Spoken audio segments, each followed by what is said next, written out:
Hi guys, welcome back to my channel, Dying to DIY. I am really excited for you guys to be here because I have something super cool to share with you all. I've been dying to share this with you all. So, for this video, I will be walking you guys through the process that I kind of went through in order to create a faux fireplace out of cardboard. Yes, you heard that right, out of cardboard.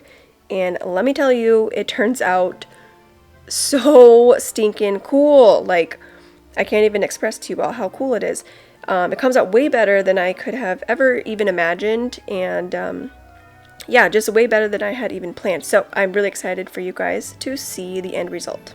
Okay, so my first step was to look on Pinterest and kind of get some inspiration for a shape and a style that I had in mind and really kind of hone in on that. So that way I could keep that image in my head and knew kind of where I needed to place these boxes. After looking at a couple of ideas, I came up with a solid plan in my head. I knew that I wanted the base to be a little bit bigger and extend out forward because I wanted to have extra room on the bottom to be able to decorate it with whatever I wanted. I also knew that I wanted those pillars to kind of have a slanted inset. So you can kind of see that, yeah, they go a little bit inwards. I just really liked that look, and I thought it kind of just was an added, a cool added extra touch. It just really brought it to the next level. Also, I wanted the top to be more on the chunkier side. I just liked the thicker look of the top, and I wanted it to extend past the pillars as well. I was just going for more of a real vibe on the fireplace instead of just a basic square type of shape. So I just really felt that these added extra characteristics really brought out the realness of the fireplace, even though, it's not real, that it's just made out of cardboard. Just these extra touches really just brought it to life, in my opinion. Once I was happy with the shape, I just went around and added some extra packing tape. I just really wanted to make sure that it was solid and set in place. My next step was to go in with this faux brick contact paper, which seriously made my life so much easier. I originally planned to paint on the bricks, hand paint them one by one in the beginning. And I was like, you know what? I'm gonna look on Amazon and see what I can find. And this was one of them, and honestly, yes, perfect choice. I am so glad that I made that decision because I feel that this is the part of the fireplace that really gives it that real look and that real vibe. And honestly just brings it to the next level and really made my vision come to life.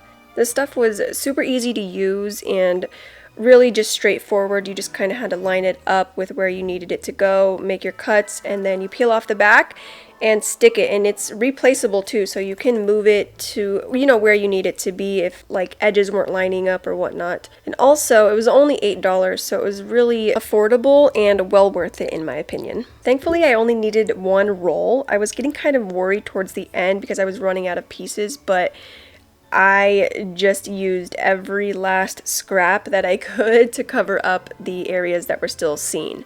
For the next step in my process, I decided to make a back for the fireplace so you just didn't see the wall, you know what I mean? I really wanted to kind of separate the wall from the fireplace. So I just took a piece of cardboard and cut it to fit, and then I used this black chalkboard paper that I got from Dollar Tree a while back, and it was, the perfect touch for that.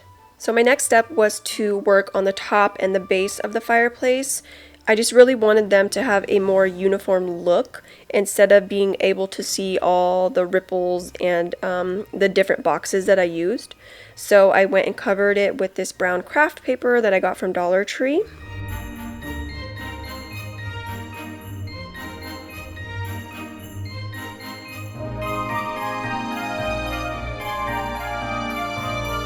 So I did end up using some more of that chalkboard paper to put on the bottom of the base right there, just to kind of tie it into the background of the fireplace, and I absolutely love the way that turned out. So my original idea included using this Dixie Belle chocolate paint and then the Kills white paint. I was going to use the brown for the top, which I still end up doing, and then I used the white Kills paint on the bottom. Well, I kind of did. I used it halfway, and then I just started realizing that the paper was it was becoming rippled and like weird and textured, and I did not really care for that look at all. So I had to stop and regroup, and I went to Dollar General and I ended up buying some poster board. So I just cut those poster boards to fit to the shape of the base.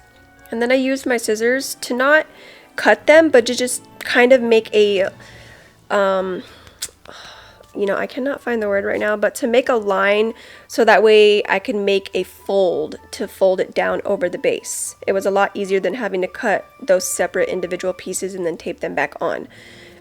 So yeah, I taped those on and I really liked that solid white base. Totally awesome. Then the next step is to go in with the brown paint on the top, and it still kind of had that rippled look. You can definitely see it here, what I'm talking about. But as it dried, it ended up going away and it didn't look too bad. So I left it alone and just went with it. I do want to mention really fast that the wood board that I'm using, that's for the top, it was just a scrap piece of wood that I've had in my garage for a long time that actually ended up working out really well. Like, it was almost too good to be true how well it did work out. So I just wanted to kind of make that top more sturdy for when I did start decorating on the top, to keep the boxes from caving in on each other. Anyways, you can see how absolutely cute it has turned out. Like, honestly, so obsessed. I mean, I could have left it as is without any staging and I still think it would have been so cute. But definitely, of course, I had to start, setting up my little Christmas tree area, and then, of course, decorating the fireplace. And seriously, like I said before, this turned out way better than I could have even imagined. I mean, definitely gave myself, a couple pats on the back, had a cookie, put on a gold star. No, I'm just kidding. But seriously, I am really, really proud of the look, the turnout, how classy it is, how actually real it does look. I mean, up close and personal, you can see all the small and minor imperfections, but far away, yes, it looks really good. I love it. So once it was all finished, all that there was left for me to do was to decorate it and make it even more beautiful than it already was.